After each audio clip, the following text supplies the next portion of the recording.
Hello everyone, welcome to this video, and in this video I'm going to show you how you can pin a post on Facebook. So to do this, it's really easy. Just open Facebook like this. Once you've done that, if you're at home, go and head over to the bottom right corner of your screen at menu. Once you're right here basically, click on your name just like this. Then here at the bottom you will find all of your posts and make sure that post selection has been selected. Now you can choose whatever post you basically want to pin. To do this, go to the post and then click on those three little dots at the top right corner of your post. Then the first thing you will see is pin post, where you can click on.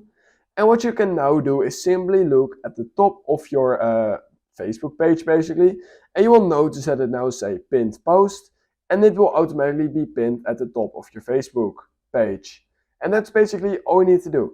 So if you learned something from this video, then please consider liking this video and subscribing to my channel. And that being said, I hope I will see you in my next YouTube tutorial video.